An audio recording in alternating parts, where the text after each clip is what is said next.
sur Européen, mesdames et messieurs, bonjour et bienvenue à ce nouveau numéro de votre émission. Je reçois pour vous aujourd'hui une personne particulière. Avec lui, sur ce plateau, nous allons devoir parler sur tant de choses, sur lui, et puis sur l'actualité politique, parce que nous nous approchons déjà aux élections, bientôt. Ce sont des élections, je crois, à deux mois ou bien à 3 mois des élections, que ce soit municipales, présidentielles, ainsi de suite. Alors, nous allons parler de tout et sauf de rien. Lui, c'est M. Gabriel Boukassa. Il est candidat député à district de Lukunga. Il est pharmacien MPH, étudiant MBA et puis entrepreneur. Je ne veux pas aller trop loin. Il va devoir nous expliquer un tout petit peu par rapport à ça. Monsieur Gabriel, bonjour et bienvenue sur notre plateau. Bonjour Monsieur Jules, merci beaucoup. Vous allez bien? Oui, je vais bien. Merci de m'accueillir chez vous. Peut-être ma présentation a été succincte. Je ne sais pas si vous pourrez peut-être éclaircir aux téléspectateurs qui, peut-être sur ce stage, c'est leur première fois peut-être de voir et que quelqu'un ait sa toute première fois de vous suivre sur ce plateau. Peut-être il n'a pas très bien saisi, elle n'a pas très bien saisi. Pourriez-vous un peu éclaircir beaucoup plus? Merci beaucoup. Je suis pharmacien. Donc, qui dit pharmacien comprend que j'ai fait les études de pharmacie à l'université de Kinshasa. Et en plus, MPH veut dire Master in Public Health. Ça veut dire que j'ai un diplôme de 3e cycle en santé publique. C'est ça le master en santé publique. Et actuellement, je suis en train de faire le master en administration des affaires, ce qu'on dit MBA, donc MBA, Master in Business Administration. Voilà, donc c'est un peu ça, ce que je peux dire sur moi par rapport à ma formation professionnelle. D'accord. Je parie que les téléspectateurs qui nous suivent en ce moment ont quand même une idée de qui est notre invité de ce jour. Alors, j'aimerais que vous puissiez nous parler un peu de votre côté entrepreneur.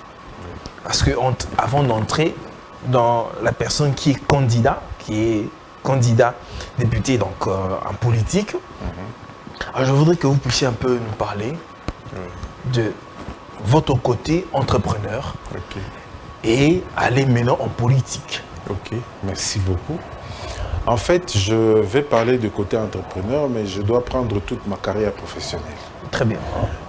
C'est-à-dire que en tant que pharmacien et surtout diplômé en santé publique, j'ai professionnellement beaucoup travaillé dans le domaine de la santé publique, c'est-à-dire en partenariat avec le ministère, ministère de la Santé, parce que j'ai beaucoup travaillé avec les ONG au niveau international pour appuyer le ministère de la Santé dans les domaines qui concernent la santé publique. Et en plus de cela, aujourd'hui, je suis je suis consultant, surtout au niveau international, toujours dans le même domaine. Ça dit que je n'ai pas de contrat d'employé, mais j'ai décroche des contrats, surtout de court terme, avec certaines organisations dans certains pays aussi pour appuyer, toujours dans le domaine de la santé publique. Donc ça peut être ici ou à l'extérieur du pays. Donc ça, c'est d'abord cet élément qui est important de préciser. Et ça fait aussi partie du business. C'est-à-dire, les contrats là font partie du business parce que c'est pourquoi vous vous faites un peu comme un entrepreneur par rapport à ce domaine-là. Voilà, ce sont mes marchés à moi. Je décroche des marchés, je vais appuyer un système, un pays ou une administration quelque part en Afrique surtout, et puis je reviens. De même, je travaille aussi dans le domaine, donc toujours d'entrepreneuriat. J'ai commencé les choses avec une agence de tourisme. Une agence de tourisme? Oui. C'était une agence personnelle? Oui. Quand on parlait presque pas de tourisme. Donc j'ai essayé d'investir dans ce sens.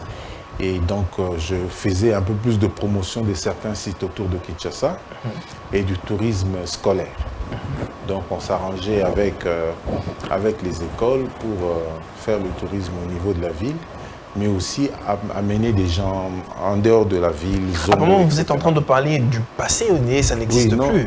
Oui, parce que j'ai dû fermer, compte tenu du fait que c'était moi qui investissais.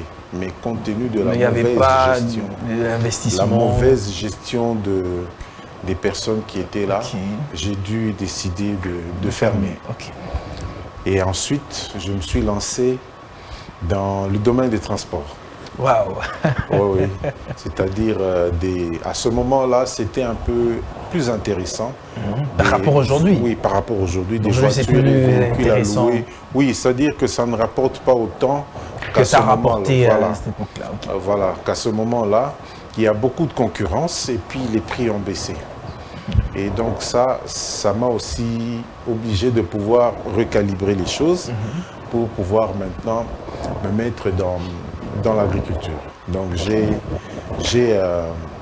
j'ai quelques hectares au plateau des Batéké. Ah, ok. Oui, donc c'est là que je fais les choses, mais de façon un peu plus différente parce que je ne mets pas les maniocs, les arachides. Ça c'est secondaire, mais c'est plus les palmiers à huile. Oh. Voilà, donc ça c'est un aspect.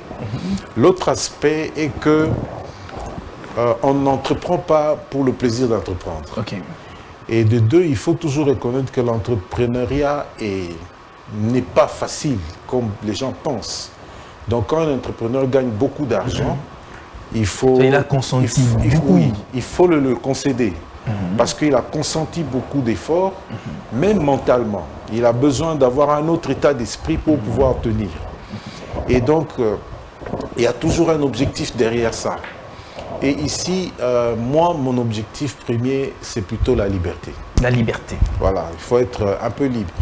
Et il faut agir comme on veut agir dans la vie. Et ça, c'est un peu ce qui m'a poussé à pouvoir me lancer dans ce que nous appelons le marketing relationnel. Le marketing relationnel. Voilà. Et pour ceux qui ne savent pas, le marketing relationnel, c'est simplement la publicité que nous faisons par notre relationnel, à travers notre relationnel, la publicité des produits, etc., etc. Voilà un peu. Et ça aussi, ça m'a réussi, parce que je suis encore dedans. Ça me fait plus de 5 ans. Plus de 5 ans. Voilà. Et ça m'a permis de pouvoir lancer maintenant une autre expérience en microfinance.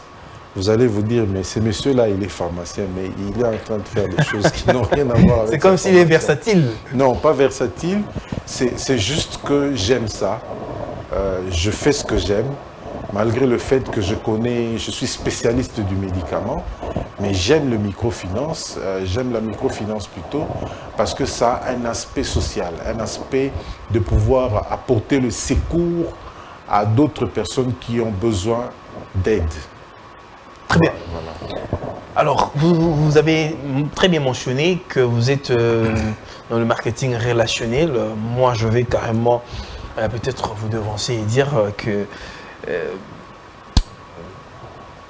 bon, avant d'arriver là, je voulais dire, quand vous êtes pharmacien et que vous êtes venu ici dans le marketing relationnel, dans la structure qui est Forever Living Products, comme Forever a aussi des produits, donc vous en tant que pharmacien, vous vous êtes senti aussi, au fait, dans votre environment, et c'est qui vous a plus aussi poussé à rentrer là-dedans?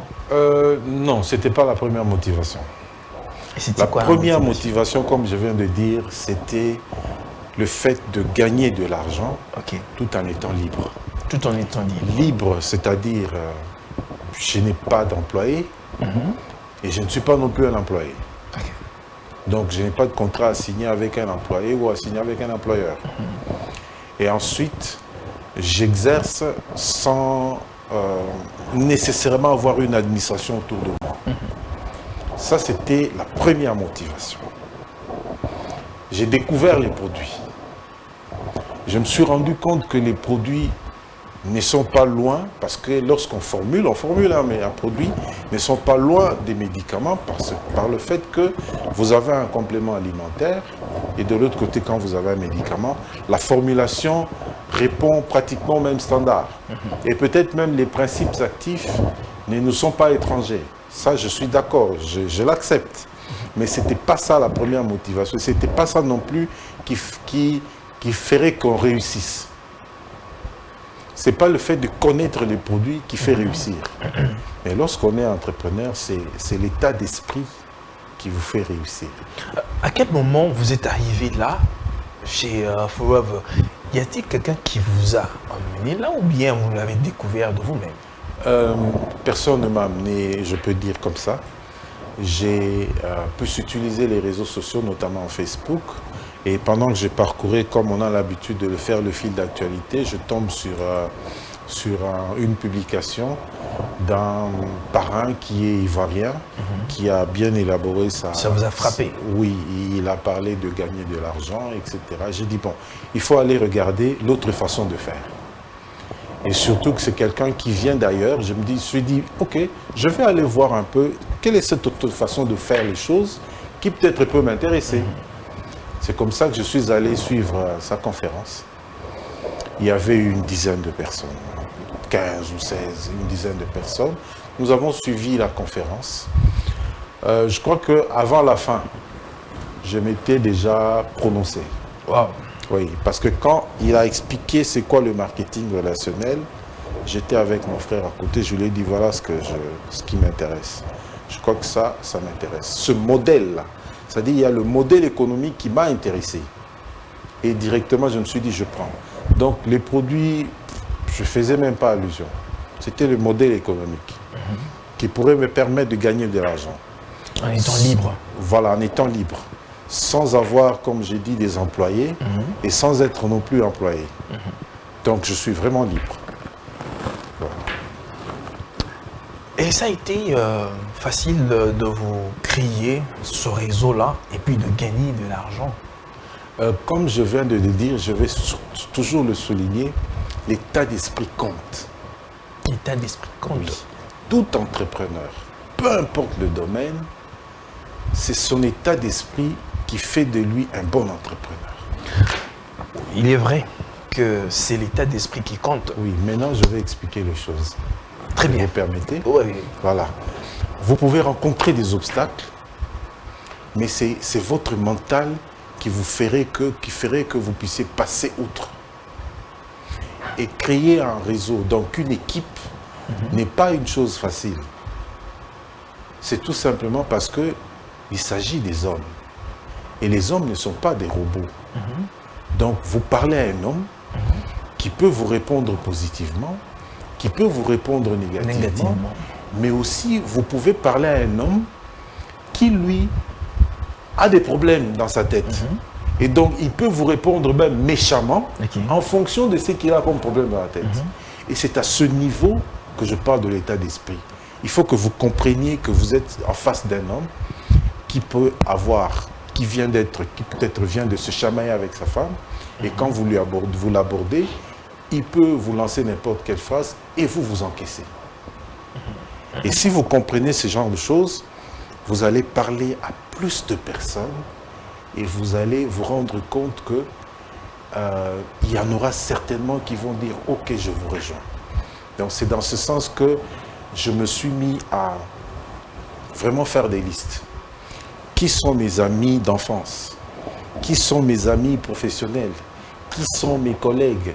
Qui sont mes anciens, ceci, toutes les personnes que j'ai eu à aborder, à connaître dans la vie d'une manière ou d'une autre, j'ai commencé maintenant à leur parler.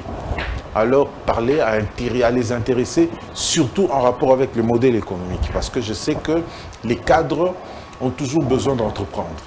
Mais ce qui peut clocher, c'est le fait de vouloir entreprendre, mais de ne pas avoir le mental qu'il faut pour entreprendre. Il est vrai que vous vous basez beaucoup plus sur le mental. Oui. Nous vivons dans une société, ou bien en RDC, pratiquement, nous sommes les RDC quasiment pauvres. Oui. où le Congolais vit d'$1, aujourd'hui même moins d'$1. Les produits fleuve, ce sont des produits qui coûtent énormément.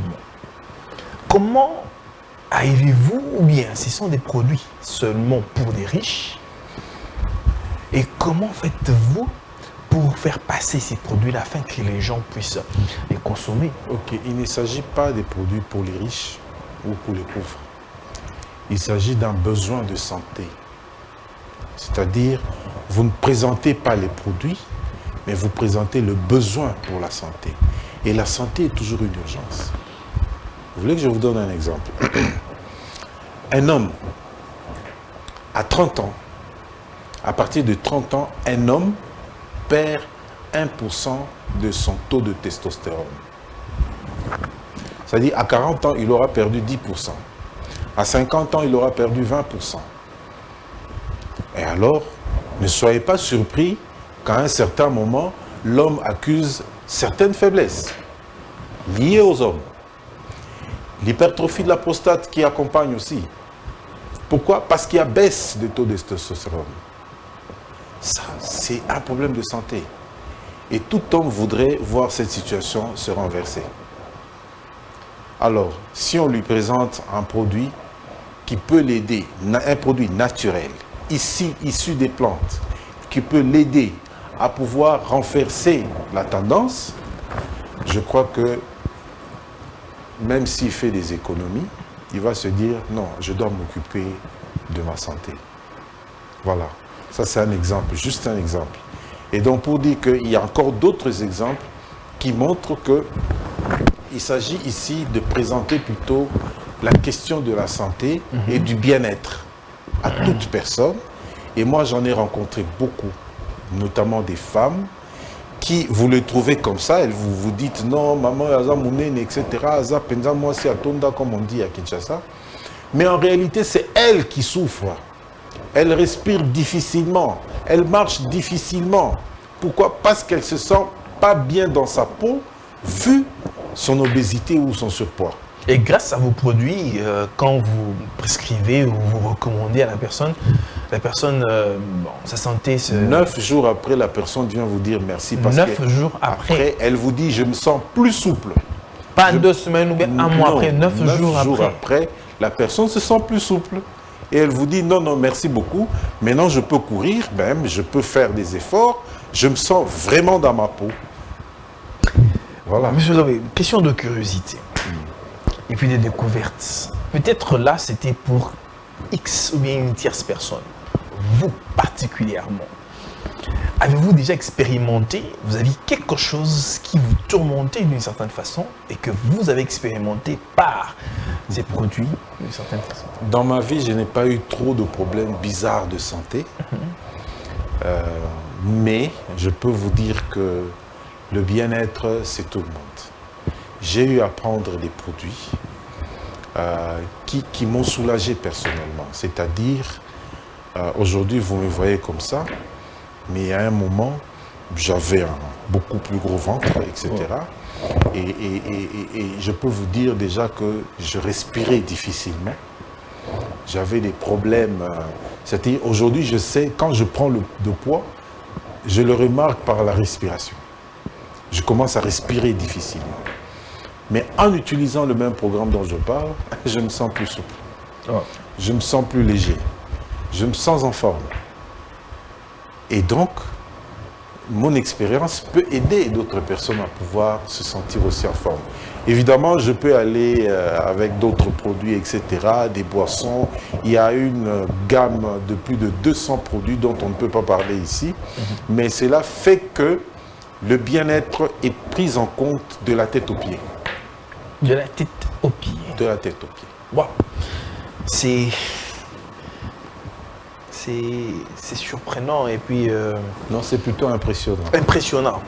Impressionnant, voulais-je dire que c'est impressionnant. De la tête aux pieds. Oui. Donc ça soigne la personne. Mais non, c'est... Quand on prend ces produits-là, ça veut dire que la personne n'a plus à aller se faire examiner dans l'hôpital, dans un centre. Elle n'a plus à se soigner d'une certaine façon avec la médecine moderne. Oui, les compléments alimentaires sont, je peux dire, des ajouts qu'on fait à notre alimentation. Ah, ok. Voilà. C'est-à-dire, je peux être en forme, comme maintenant. Mais quand je mange là, on me donne un peu de matembele que je suis en train de manger. Je ne serai pas dans ce matembele si j'ai suffisamment de nutriments pour mon besoin personnel.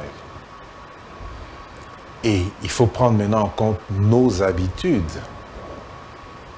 Nos habitudes, c'est-à-dire, nous mangeons presque pas de fruits, bien que nous ayons des fruits qui nous entourent. Vous allez à Delvaux, il y a des fruits, mais très peu achètent ces fruits. Et très peu les consomment régulièrement, tous les jours. Or, les fruits nous amènent les vitamines et les minéraux, qui sont des nutriments dont nous avons besoin pour être en forme. Je vais donner un seul exemple. La vitamine C, c'est un nutriment dont nous avons besoin pour être en forme et qui agit dans plusieurs organes sur notre... disons, je ne vais pas aller dans les détails, excusez-moi, c'est dans plusieurs organes. La vitamine C ne se stocke pas dans l'organisme. Aucun organisme humain ne stocke la vitamine C. Par conséquent, nous avons besoin de consommer de la vitamine C tous les jours. À travers les fruits naturellement. Mais alors, on peut se poser la question de savoir combien de personnes consomment les fruits pour avoir assez de vitamine C. Et encore, il faut se poser la question, est-ce que ces fruits contiennent suffisamment de vitamine C pour le besoin de notre organisme, le besoin journalier de notre organisme? Voilà là où la supplémentation intervient.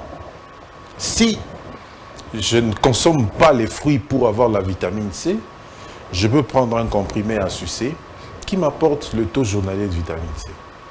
Je n'ai pas besoin d'être malade pour ça. Je n'ai pas besoin d'aller voir un médecin, mais j'ai besoin de la vitamine C. Pour mes yeux, il faut de la vitamine C. Pour ma peau, il faut de la vitamine C. Même pour le système hormonal, surtout au niveau sexuel, on a besoin de la vitamine C. Mais voilà un peu un exemple qui montre qu'on n'a pas nécessairement besoin d'aller voir un médecin. Mais de l'autre côté, si vous ne vous sentez pas en forme, nous vous recommandons d'aller voir le médecin. C'est le médecin qui va dire, après avoir reçu les rapports de laboratoire, etc., dire que voilà, vous souffrez de tels problèmes de santé. Et va vous prescrire un médicament. Et par là, vous pourrez maintenant voir... Non, vous prenez d'abord les médicaments prescrits par le médecin. Et quand vous ajoutez un complément alimentaire, il ne se substitue pas aux médicaments.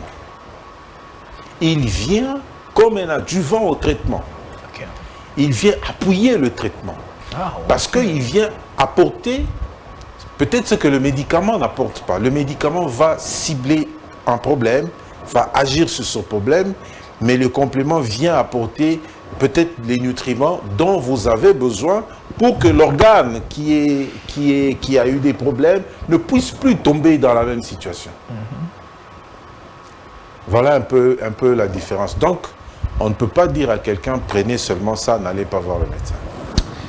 Super, en tout cas, merci pour les éclaircissements, mais il y a une question de curiosité. Oui. Pour ceux qui me suivent en ce moment ici, on voit pourquoi il y a eu ce métamorphose, pharmacien, entrepreneur, tel que vous l'avez cité là, directement un homme politique. Non, il n'y a pas eu... Qu'est-ce qui vous a poussé à aller en politique? Il n'y a pas eu métamorphose. Il n'y a pas eu métamorphose. Mais parce que je n'ai pas arrêté. De l'autre côté, je n'ai pas arrêté. Ouais. Mais il y a toujours un besoin de servir. Comme je venais de le dire, il y a un besoin de servir. Il y a un besoin de donner. Il y a un besoin d'apporter sa pierre à la construction de l'édifice. La politique, c'est d'abord ça. La politique, c'est l'art de servir. Lorsque vous vous mettez à un niveau élevé au niveau de la politique, vous devez savoir que vous allez servir le peuple. Et ici, j'ai commencé, je peux dire, les affaires de la politique, j'ai commencé quand j'étais étudiant. Ça va peut-être vous surprendre. Non. Voilà, nous sommes parmi les étudiants qui écrivaient la nuit UDPS vaincra. Des étudiants qu'on a eu à arrêter. Déjà en 89, moi c'est là que j'ai vu la première fois le général Boulozi. Parce qu'on nous avait arrêtés suite à une marche, etc. Nous sommes allés, comme on disait dans le temps, au circo et tout. Donc ça fait partie des choses que nous avons fait dans la jeunesse. Certaines exigences de la vie peuvent vous dire, bon, faites un peu la pause, cherchez d'abord le pain, et quand vous aurez le pain, vous pouvez continuer. Donc c'est juste le fait que aujourd'hui on se remet, on s'est remis, et on travaille, et maintenant je me suis dit, bon, je crois que l'heure est arrivée. L'heure est arrivée de pouvoir apporter vraiment ma contribution dans la gestion des affaires. Apporter la contribution dans la gestion des affaires. Voilà. Qu'avez-vous remarqué par rapport à ce qui s'est fait, mais à ce qui se passe aujourd'hui en politique, que vous dites, bon, moi, monsieur Gabriel, dès que j'entre là, je veux devoir changer ça. Oui, ok.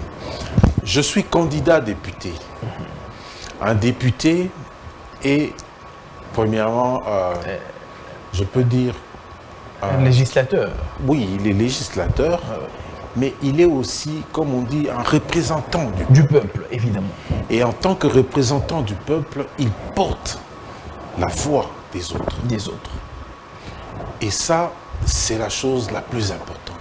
Porter la voix des autres. Même si on veut légiférer, on légifère en fonction du peuple. En fonction du bien-être du peuple. Et nous avons constaté que ceux qui sont là s'arrangent plutôt pour leur propre bien-être. Oui, donc ceux qui sont là s'arrangent pour leur propre bien-être. Oui, je suis en train de le dire parce que j'ai émis une première hypothèse. C'est un constat. Le chef de l'État a fait preuve de bonne volonté. Il a montré la volonté politique pour que les choses marchent dans ce pays. Mais certaines autres personnes, je ne dis pas tout le monde, ont montré aussi qu'ils veulent bloquer les choses pour leurs propres intérêts. Ces gens-là ont besoin d'être remplacés. Voilà, ils ont besoin d'être remplacés. Pourquoi ils ont besoin d'être remplacés? Parce qu'il faut faire maintenant un lien entre la volonté politique du chef de l'État, Félix Antoine Tshisekedi Tshilombo, et les aspirations du peuple. Pour que nous puissions porter la volonté du président de la République et faire en sorte que la population se sente soulagée. Et c'est comme ça que personnellement, je me suis décidé, pas maintenant, pas il y a quelques mois, ça fait plus d'une année, que je me suis dit, la prochaine fois, je dois être là. Et il faut que j'y travaille. Et pourquoi? Je viens de le dire. D'abord, apporter tout mon soutien, tout mon appui au président de la République, Félix Antoine Tshisekedi Tshilombo. Ça, c'est un. Ça n'a rien à voir avec mon parti. Ça n'a rien à voir, c'est ma conviction personnelle d'abord, d'apporter cette contribution. Et c'est ça qui fait que je m'engage dans tel ou tel autre regroupement politique. C'est tout à fait normal. Mais deuxièmement, aujourd'hui, notre police a besoin d'être réformée et ça, c'est une urgence. Vraiment une urgence. Notre police a besoin d'être réformée et c'est une urgence. Merci de le confirmer. Et ça, c'est le rôle des députés de pouvoir demander au ministre de l'Intérieur qu'est-ce qui se passe pour que ça ne soit pas pris en considération comme étant une urgence. Il s'agit de la sécurité des biens et des personnes. Nous avons une branche de ce que nous appelons la police des incendies ou les sapeurs-pompiers. Qui est quasiment inexistant. Inexistant. Mais entre-temps, nous déplorons des incendies dans le pays, pas seulement à Kinshasa. C'est l'argent qui manque à l'État Je congolais. ne peux pas le dire aujourd'hui, mais je voudrais vous dire que c'est une urgence. Si c'est l'argent qui manque, il faut qu'il y ait une ligne budgétaire pour ça. Ça fait partie de la sécurité et du bien-être des Congolais. Et c'est le rôle du député de demander des comptes au gouvernement. Et si le député ne le fait pas, évidemment qu'il accepte que nous, on le remplace pour qu'on aille demander des comptes. Mais vous Je savez, vais plus loin. M. Gabi, l'énergie que vous avez aujourd'hui, Oui. ceux qui sont dans l'Assemblée nationale avaient aussi cette même énergie. Effectivement. Ils parlaient aussi comme vous parlez, mais Oui. dès qu'ils sont arrivés là, bon, ils ont commencé Oui. à dormir. Ils sont allés se rouiller. Mais ici, nous avons un atout. L'atout d'aujourd'hui s'appelle, moi c'est ce que moi j'appelle, la volonté politique du Chef. numéro 1 de la République. Chef de l'État. Le chef de l'État. C'est lui que nous appelons affectueusement Fachi Béton. Ça, c'est un atout, c'est comme une opportunité que tout le monde doit saisir pour transformer le pays. Parce que ça fait des années et des années qu'il y avait des blocages. Et comme il y a cet atout, cette opportunité, nous devons saisir et transformer le pays. Aujourd'hui, je peux encore vous citer, la jeunesse de la République est abandonnée à son triste sort. Il a abandonné faute de qui? Faute des dirigeants? Faute des dirigeants. Parce qu'il revient aux dirigeants de mettre en place les cadres pour La jeunesse. encadrer la jeunesse. Alors, la faute incombe à qui? La faute incombe à la personne qui fait le casting, Oui. qui choisit les animateurs de ces dirigeants-là, ou la faute revient à... Mais justement, il y a tout ça. Parce que celui qui veut aller se faire choisir utilise des méthodes non appropriées pour manipuler les autres et finalement être là et ne pas faire ce qu'il doit faire. Si moi je suis député, je demanderai au ministre de la Jeunesse qu'est-ce qui se passe par rapport à nos jeunes. On les trouve plus en dessous des arbres. Et nous avons, nous, Congolais, une mauvaise réputation aujourd'hui par rapport à tous les autres Africains. Si vous ne le savez pas, moi je voyage. Non seulement que je voyage pour aller en tourisme, je voyage pour raison de travail. Et je reçois les feedbacks d'autres Africains qui traitent les Congolais des danseurs et des chanteurs. Lorsqu'on me voit, moi, on pense que je suis un bon danseur. Pendant que je suis... Non, je vous dis la vérité. C'est Je vais l'image vous- qu'on a de la RDC. des Congolais de la RDC. Je vais vous faire rire. Nous étions en Afrique du Sud. Avec un autre collègue, nous étions allés, il y avait beaucoup de pays, on a passé un bon temps de travail et finalement on nous a dit, bon, maintenant c'est le temps libre, on est allé, c'était à Cape Town, nous sommes allés vers la plage, on circulait et voilà que l'autre collègue qui était avec moi, c'était aussi un compatriote, il a commencé à fredonner une chanson. On était à trois. Il y avait moi, il y avait ce collègue et un Burkinabé. Dès qu'il a fredonné une chanson, le Burkinabé dit « Voilà! Ça, je reconnais maintenant que je suis avec des Congolais. » Parce que je ne pouvais pas m'imaginer être avec un Congolais qui ne chante pas. Voilà la réputation que nous avons. Ça, c'est malheureux pour nous. Enfin, c'est pas mauvais que d'être chanteur et d'être danseur. C'est pas mauvais d'être culturellement au top. Mais il faut que nous puissions présenter un visage des jeunes qui travaillent. Bravo au président de la République d'avoir institué, mis en application la Constitution avec la gratuité de l'enseignement. Et peut-être les gens ne le savent pas, parce que j'étais avec une des personnes qui est guinéen, qui a travaillé sur les études de faisabilité de la gratuité au niveau secondaire. Donc c'est un travail qui est fait et je pense qu'au moment opportun, le chef de l'État va pouvoir le décréter. Ça, c'est des bonnes choses, mais au niveau extrascolaire, au niveau civil, qu'est-ce qu'on fait de la jeunesse? Ça, c'est la grande question. Il revient aux législateurs de pouvoir mettre un cadre législatif pour que la jeunesse soit encadrée sur le plan scolaire, mais sur le plan extrascolaire et civil aussi. Je me rappelle à une certaine époque, quand l'étudiant terminait directement à l'université, on les embauchait carrément dans les entreprises. Mais aujourd'hui, ça n'existe plus, cette affaire. D'ailleurs, même le stage académique ici, dans une entreprise publique, ça devient vraiment un problème. Donc, il y a tous ces éléments qu'il faut mettre en place. Voilà pourquoi, puisque mes électeurs me suivent aussi, ils savent que je suis un homme qui porte des valeurs.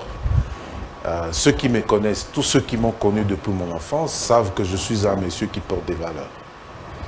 Et donc, à ce niveau, ils vont se rendre compte que nous allons poser, je n'en parle pas, mais nous allons poser les premières actions, surtout en faveur de la jeunesse. Et ça, c'est très important parce qu'il faut changer de paradigme. Comme dit... Il faudrait que vous trouviez aussi une oreille attentive qui prendra en compte ce que vous allez dire. Oui, je mise, comme je viens de vous dire, je mise sur la volonté politique du chef de l'État. Ça, pour moi, c'est une opportunité que tout Congolais doit saisir. Même s'il est de l'opposition, il doit saisir cette opportunité d'avoir un chef de l'État qui a une volonté politique de transformer ce pays. On ne rêve pas, on a montré les signes, les faits sont là.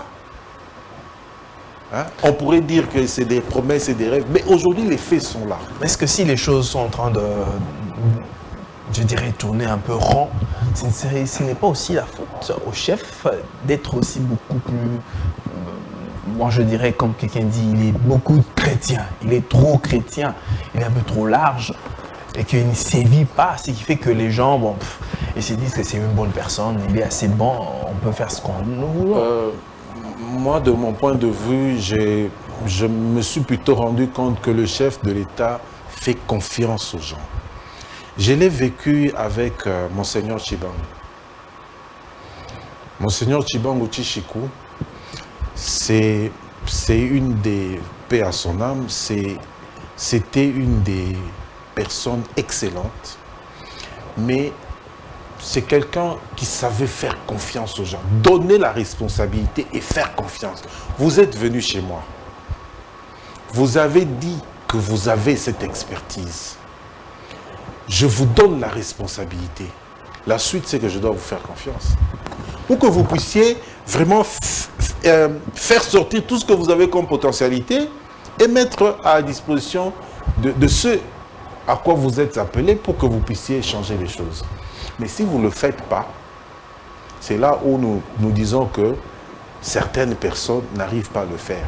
Et le chef de l'État nous a montré que ces méthodes donnent des résultats. Ah, ces méthodes de confiance donnent des résultats. De confiance, de responsabilité donnent des résultats. Mais ça prend du temps. Ça prend parfois du temps. Beaucoup de temps. Oui, ça prend parfois du temps, mais parfois il laisse certaines personnes aller jusqu'au bout de leur logique et se faire griller.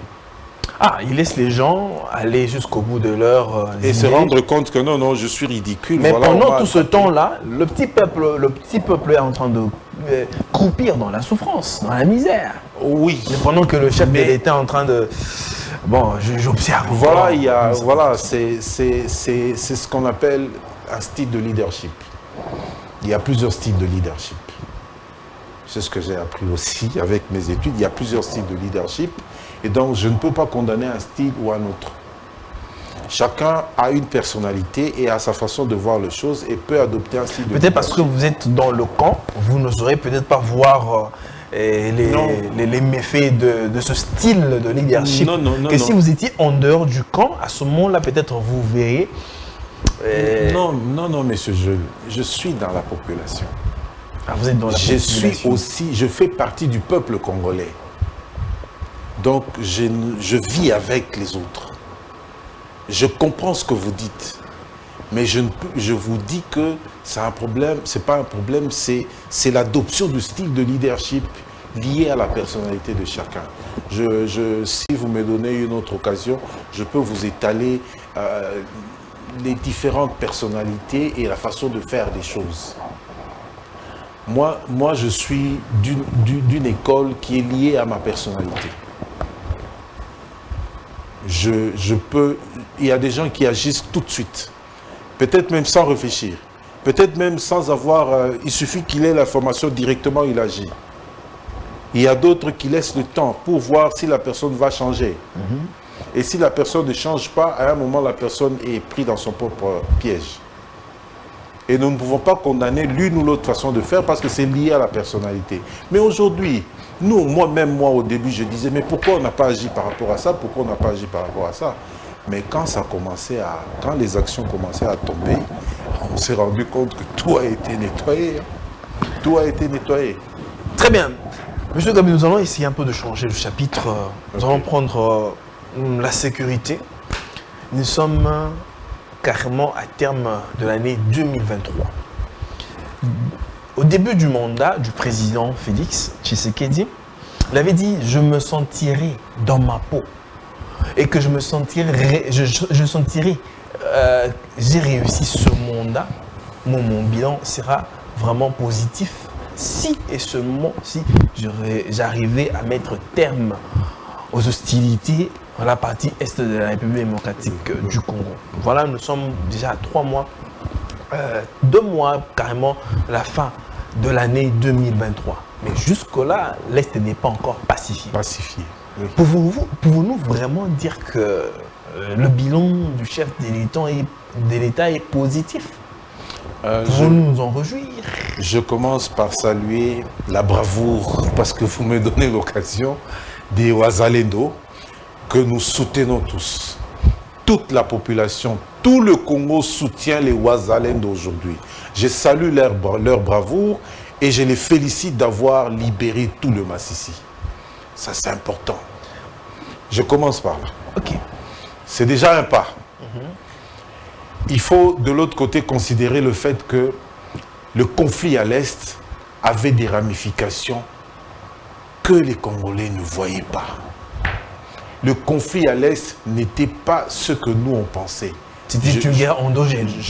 Non, je suis en train de le dire de façon générale. Nous, en tant que Congolais, de façon générale, le Congolais moyen ne voyait pas les choses telles que ça se présentait. Les ramifications, ce n'était pas endogène, mais les ramifications étaient bien solides à l'extérieur qu'à l'intérieur. C'est-à-dire, on ne pouvait pas résoudre le problème de la guerre de l'Est en étant au Congo, ou en traitant avec le Rwanda, ou en traitant avec les rebelles. Il fallait une forte diplomatie. Il fallait pour cela aller voir ceux que soutiennent le Rwanda. Et voilà que le chef de l'État a commencé son mandat, ou bien ses voyages, avec la visite aux États-Unis, parce qu'il savait que les États-Unis étaient les premiers soutiens. Et nous avons, malheureusement, ça n'a pas donné les résultats escomptés, mais nous avons eu à signer un partenariat privilégié avec les États-Unis, parce que si les États-Unis ont un partenariat privilégié avec le Congo, automatiquement, on supposait qu'il allait faire en sorte que le Congo soit pacifié. Il y avait l'hypocrisie des Occidentaux.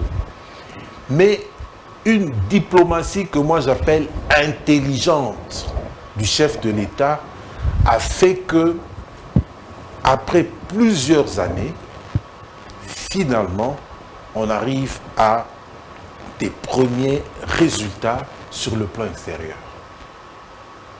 Ça ne peut pas être facile de venir dire que nous, les Congolais, nous sommes mieux que le Rwanda.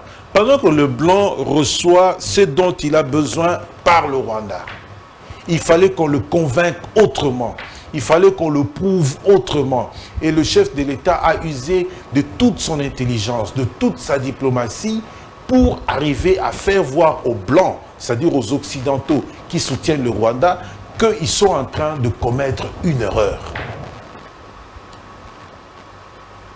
Ça nous a réussi. Ça ne pouvait pas, il faut qu'on comprenne aussi que... À un moment donné, la RDC n'est pas aussi trop pleurnichard. Non, c'est justement l'impression qu'on a donnée.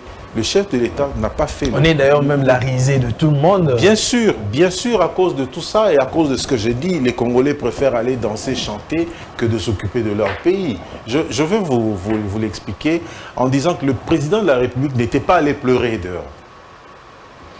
Il était en train de montrer qu'il maîtrise la situation et leur dire que cette guerre, c'est le Rwanda. Ce n'est pas les Congolais entre eux. Et le blanc savait, mais il ne voulait pas l'entendre de cette oreille. Il a fallu des preuves. Il a présenté les preuves.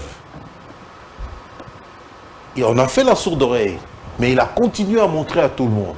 Il a montré à tout le monde et dans tous les forums possibles que le Congo n'a pas un problème de rébellion interne, mais c'est le Rwanda qui a agressé. Et aujourd'hui, les résultats sont là. Il y a eu des sanctions, les Occidentaux commencent à se retirer, etc., etc. Ça nous a permis, la levée de l'embargo fait partie de cette démarche. Mais le camp Kabila a dit qu'il n'y a jamais eu d'embargo. Non. S'il n'y a jamais eu d'embargo, pourquoi on n'avait pas d'armée? Monsieur Jules, nous, en étant enfants, on voyait les parachutistes de Mobutu tous les 24 novembre en train de faire leur parade au Kankokolo. Moi, j'étais à Mandal. De chez moi à la maison, je voyais ça et je courais vite, on traverse la rivière, on va au Kankokolo parce que on voit les soldats, les parachutistes qui descendent au terrain de Kangala, au Kankokolo. Moi, j'étais enfant, j'ai vécu ça. Nous avons vécu une armée de ce pays avec Mobutu. Et pourquoi on n'a plus vu ces parachutistes? Je ne sais pas, vous avez un souvenir des parachutistes qui ont fait une parade entre 97 et aujourd'hui? Non. Non. Les enfants ont vu ça pour la première fois au camp CETA et les autres par vidéo. Parce qu'ils n'ont jamais vu ça, ils ont trouvé que c'est... Non, tout le monde a crié. Pourquoi les gens, quand ils voyaient ça, ils criaient « Fatih Béton » C'est parce qu'il n'y avait rien. Et que maintenant, il y a quelque chose. Et il n'y avait rien, soit parce qu'on ne voulait pas, et de deux, soit il y avait un embargo. Ils disent qu'il n'y avait pas embargo, mais pourquoi le Conseil de sécurité a levé l'embargo, a levé ce régime de... Ils disent plutôt qu'il y avait restriction d'achat des armes lourdes. Oui, mais c'était ça l'embargo. Comment vous pouvez avoir un pays, une armée sans mais seulement on armes? n'avait pas interdit à la RDC de se procurer des armes, mais une certaine qualité d'armes. Non, ça c'est une façon de mentir les gens. Excusez-moi d'utiliser le terme, mais ils nous avaient mis sous régime d'embargo. On était incapable de pouvoir appuyer notre logistique militaire pour pouvoir faire face à l'ennemi. Et une fois que l'embargo a été levé, voilà ce que nous avons, des avions de chasse. Aujourd'hui, on est heureux de savoir que nous avons des avions de chasse, que nous avons des hélicoptères d'attaque. Nous avons des hélicoptères, nous avons des avions, nous avons aujourd'hui les armes, la logistique qu'il faut pour mettre terme à l'insécurité grandissante dans la partie Est. Oui. Question, estimez-vous vraiment, vous en tant que père de famille, vous êtes chez vous, un intrus vient, par exemple, rosse votre enfant, et vous, au lieu de réagir, vous allez voir par exemple la police d'à côté pour vous plaindre. Regardez, il y a le voisin qui est venu rosser mon enfant. Ou bien vous allez commencer d'abord par prendre défense de votre enfant pour ne fasse pas du mal. Que feriez-vous dans ce cas-là? Non, je prends défense et je vais voir la police. Alors, dans notre cas ici, qu'est-ce qui fait que... Oui, d'ailleurs, en Ouganda ici, tout récemment, on venait même de repousser les frontières, les bornes qui nous séparent de la RDC à l'Ouganda. Mais on ne fait toujours rien, on se met seulement à faire des déclarations. Est-ce que ça nous a... On n'est pas faible à un certain niveau. Ce n'est pas qu'on ne fait rien. D'abord, le problème, l'ambassadeur a été convoqué. Le problème est porté aux instances internationales. Mais entre-temps, la zone est occupée. Et puisque nous avançons, nous allons régler cette affaire. Non, si nous avançons, ne dites pas qu'on est faible. Si les Ouazalendo sont en train de le faire, c'est nous les Congolais. Parce que Ouazalendo veut dire patriote au pluriel. Ils étaient où depuis tout ce temps ici, les Ouazalendo? Non, c'est pas qu'ils étaient où. C'est maintenant qu'ils ont pris conscience. Ah, avant, ils n'avaient pas pris conscience. Oui, c'est toujours comme ça, ça arrive. C'est toujours ces mêmes militaires-là qui combattaient depuis très longtemps. Non, ce n'est pas des militaires. Il y en a même parmi eux qui étaient dans les groupes armés. Mais on devait... Qui ont pris conscience. Ils ont pris conscience qu'il ne fallait pas faire ça, mais il fallait plutôt chasser l'ennemi rwandais. Alors, ils ont mobilisé les autres. Mais en mobilisant les autres, c'est maintenant toute la population de Massissi qui les accompagne. Qui les accompagne. Ça, c'est un élan. Donc, en quelque sorte, eux aussi étaient complices. Je ne veux pas le dire, je vois les faits aujourd'hui, parce que je vois les faits aujourd'hui. Ils font ce qu'il faut pour la patrie. Rappelez-vous que lorsque le président de Burundi était ici, on lui a posé une question dans ce sens. Il a répondu, par rapport à l'EAC, etc. Il a répondu en disant, vous les Congolais, je vais vous donner un conseil. Vous devez être patriote pour sauver votre pays. Ce n'est pas l'EAC qui viendra sauver votre pays. Ce n'est pas un pays étranger qui viendra, mais c'est vous. Vous devez être des patriotes. Et finalement, ce qui se fait là, c'est justement l'application de ce conseil-là. Donc, les Congolais se sont appropriés. Oui, la lutte pour l'intégrité de leur territoire. Et je vous dis, je vous mets à défi, si aujourd'hui on met un avion en Guinée, on dit, je demande aux Quinois qui veulent aller rejoindre les Alendo, si vous êtes prêts, il y a un avion qui est disponible, vous verrez. On va, je ne sais pas, en Bujima ou à Kananga ou en Banda, quand on dit, je demande aux jeunes qui sont ici, même les vieux, ceux qui sont prêts à rejoindre les Ouazalendo, il y a un avion qui vous attend, vous verrez. Alors, nous irons tous. Monsieur Gabi, les localités qui n'ont pas été, parce que c'est les élections bientôt, oui. Les localités qui n'ont pas été enregistrées oui. Par la CENI ou bien n'ont pas été identifiées ou bien enrôlées, qu'allons-nous faire? Ça veut dire nous allons aller aux élections sans ces localités-là, ou bien la CENI aura aussi. J'espère vraiment que les dispositions seront prises pour que ça se fasse même après, en différé, parce qu'ils ont droit. Et le chef de l'État tient à ce que dans cette partie du pays, on puisse aussi qu'il y ait des élections. Donc avant les élections, que la partie Est revienne. Si aujourd'hui on arrive à... Parce que ce sera fait. Je suis très confiant avec nos Alendo. Si aujourd'hui on arrive à chasser l'ennemi hors de notre territoire, à pacifier l'Est, je crois que le chef de l'État ne va pas refuser qu'on puisse y arriver. C'est important qu'on le fasse même en différé. Et moi, je soutiens qu'on puisse le faire vraiment en différé parce qu'ils ont droit à cela. À 2 mois des élections, M. Gabi, êtes-vous rassuré? Êtes-vous assez sûr qu'il y aura bel et bien les élections? Je reviens toujours sur ce que j'avais dit avant. Mon atout, notre atout, c'est la volonté politique de notre président de la République. Il veut que l'état des droits se mette en place. Qui dit état des droits, dit élection. On ne peut pas parler de dialogue quand il n'y a rien.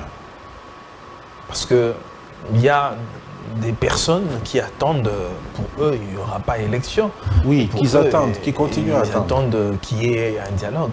Qui continuent à attendre leur dialogue, mais je sais, s'ils connaissent bien la personne du président de la République, Félix-Antoine Tshisekedi Tshilombo, ils doivent se dire qu'il y aura élection. Parce que quand il dit une chose, il va jusqu'au bout avec sa logique. Monsieur Gabou, vous savez que nous sommes en train d'aller dans une période assez tumultueuse. Oui. Et qu'il y a aussi un coup d'État qui est en gestation. Une menace, un coup d'État par le général John Numbi. Il y a eu beaucoup de coups d'État déjoués. d'après ce que nous avons entendu,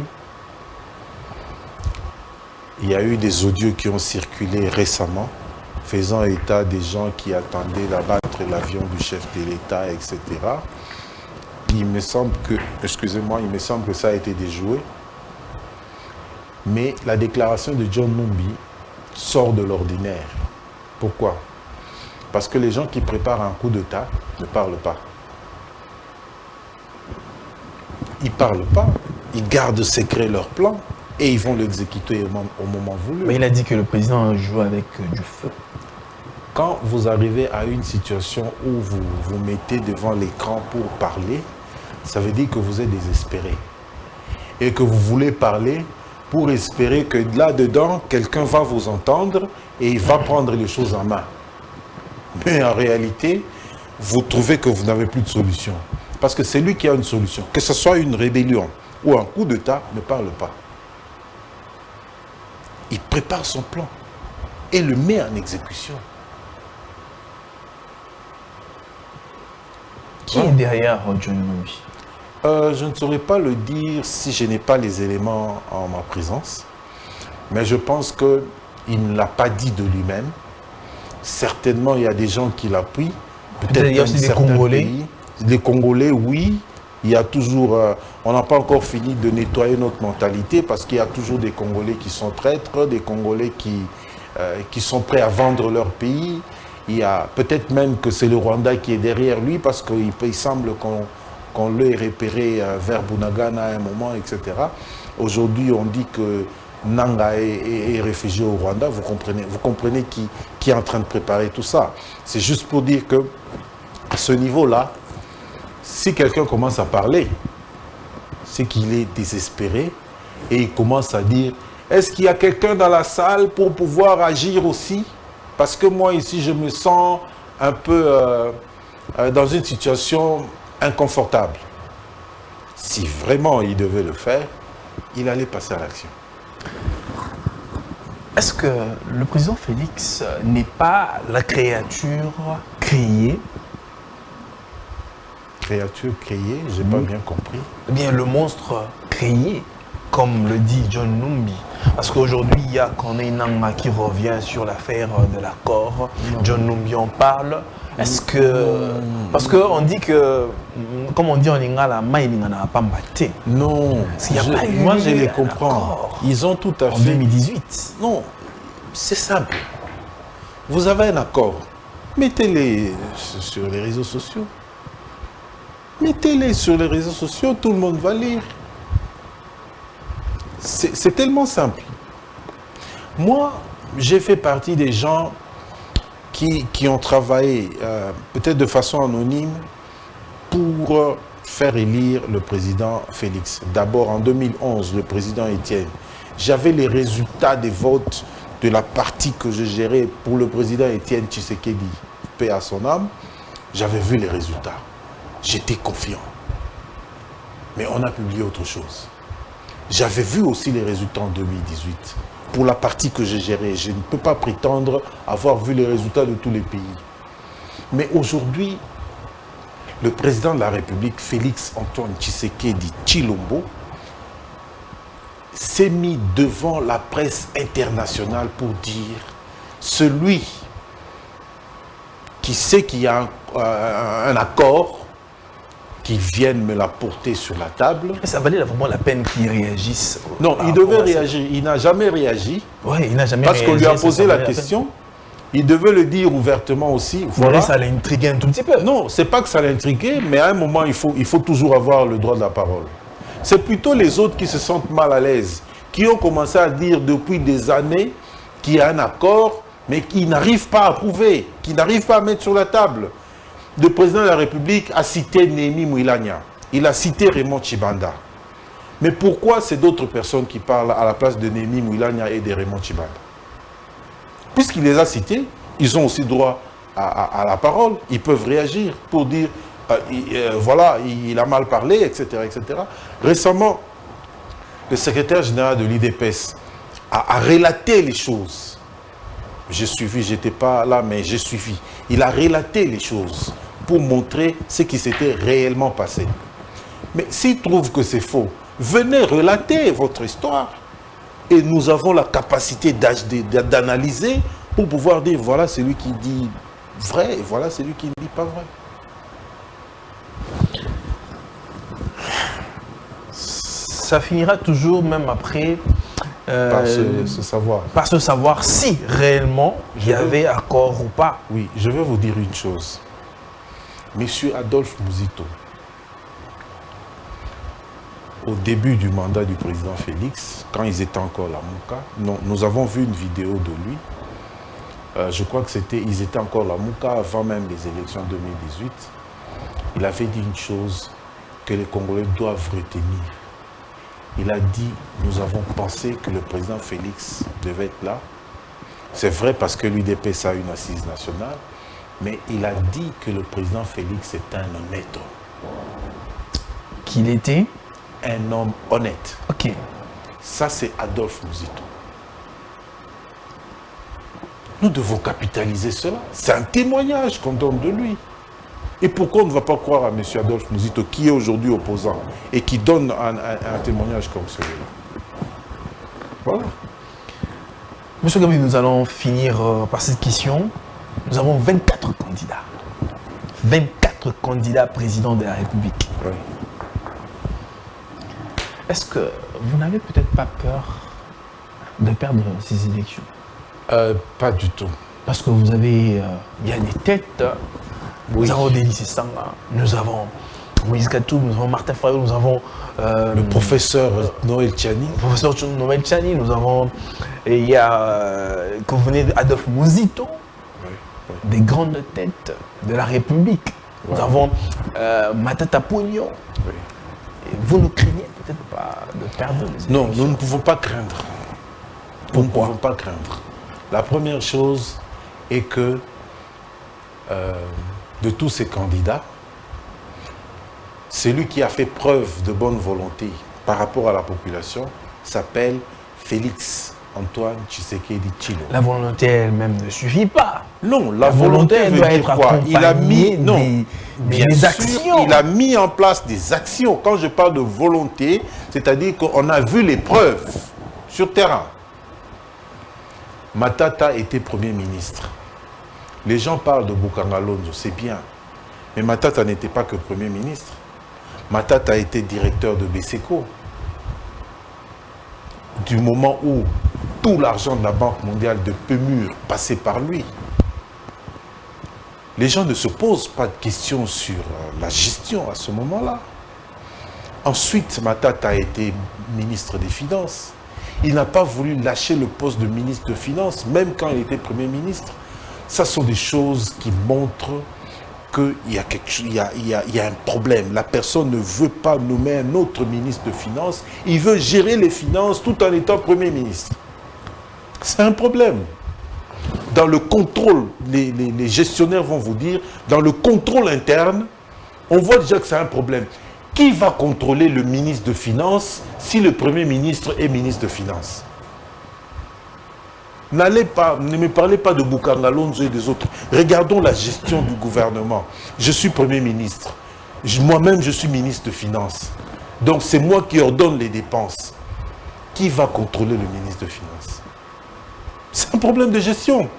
Et c'est clair. C'est tout à fait clair et plausible qu'il y a eu des problèmes de gestion parce que le système de contrôle interne ne peut pas marcher dans ces conditions. On dirait que vous vous acharnez sur Matata Pognon. Non, j'ai donné un exemple. Je veux parler de la d'autres. course. Je veux parler d'autres. Je n'ai pas parlé de Bokanga Lonzo. Moi, j'ai Le- parlé. On dirait qu'il y a aussi un candidat qui a fait parler jusque-là le président de la République, c'est le docteur Denis Mukwege. Oui, je vais arriver à Dr Denis Mukwege. Les gens nous ont parlé ici. Il a fait son discours. Il est candidat. C'est un candidat qui ne convainc pas, non pas parce qu'il est médecin, ou parce qu'il a géré, etc., ou parce qu'il a été, il a fait des opérations des fistules, Non, on ne devient pas président de la République parce qu'on est expert en fistule. Écoutez, vous connaissez docteur Léon Moubikai, de l'UDPS. Posez la question, c'est un expert, c'est un gynécologue qui a fait beaucoup d'opérations de fistules et qui fait jusqu'aujourd'hui. Jusqu'aujourd'hui. Mais il n'est pas le seul à avoir fait les opérations de fistule en RDC. Seulement qu'on veut nous créer une image d'une personne. On est prix Nobel de la paix parce qu'on a agi en faveur de la paix. C'est pas ça le problème. Donc en quelque sorte, vous remettez en cause... Attendez, je vais vous expliquer. Docteur Mukwege, les gens parlent de l'hôpital de Panzi. L'hôpital de Panzi est un hôpital de l'église. 8e CEPAC. Docteur Mukwege est médecin directeur à l'hôpital de Panzi et il est directeur des œuvres médicales de 8e CEPAC. Ce n'est pas son hôpital. Docteur Mukwege a commencé à recevoir les aides suite à tout ce qui s'est passé, à toute la publicité qu'il y a eu. Il a créé la fondation Panzi, qui n'est pas la fondation de l'église. C'est sa propre fondation. Et les aides sont allées dans sa fondation privée. Wow.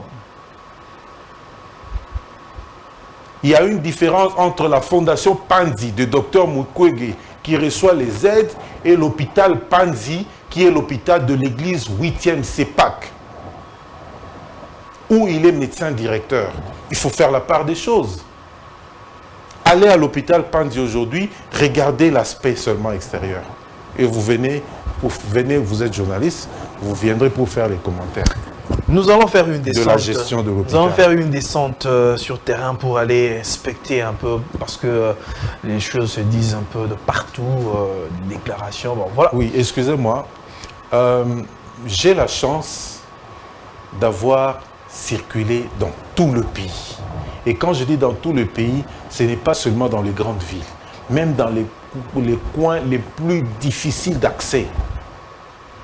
J'ai eu à dormir à la Belle Étoile, au bord même d'une rivière parce que je ne pouvais pas traverser. Donc je connais la RDC. Et il y a des choses dont on parle parfois à la télévision sans que les gens ne sachent. Je ne critique pas Dr Mukwege, mais je dis la vérité. Très bien. Monsieur Gabi, nous avons fini. Alors, les téléspectateurs vous suivent en ce moment ici. Et vous êtes candidat député dans la district de Lukunga. Oui. Je veux voir si vous avez un message à tous ceux qui nous ont suivis et peut-être pour votre circonscription. Oui. Passez leur message, la caméra est là. Ok, merci. Si vous êtes de la Lukunga, regardez-moi bien, je m'appelle Gabriel Boukassa, Kaleka. Je suis un homme porteur des valeurs. Je crois au renouvellement de la classe politique parce que ça devient impératif aujourd'hui. Je suis certain qu'avec la volonté politique du chef de l'État, on peut transformer les choses dans ce pays. Et c'est pour cette raison, je vous demande de me regarder et de m'accorder votre crédit. Parce que demain, ce sera mieux. Nous apporterons du nouveau, de la nouvelle intelligence. Merci à vous. Merci beaucoup, Monsieur Gabriel, de répondre à notre invitation de ce jour. Je sais que c'est la première, mais pas la dernière. Merci beaucoup, oui, évidemment. Et nous sommes là pour vous accompagner. Hein. D'accord, merci. Mesdames et messieurs, c'en est fini pour ce numéro. Merci à l'équipe technique qui nous ont accompagnés, qui a fait un travail remarquable. Merci à Jemima Panzou. Merci à Bestel Luka. Merci à Deborah Wamba. Merci, que Dieu te bénisse. Et merci à Homo Fortus qui était là pour superviser toutes choses. Moi, je vous dis au revoir. On se retrouve très prochainement. Que la paix, que Dieu bénisse la RDC. Au revoir.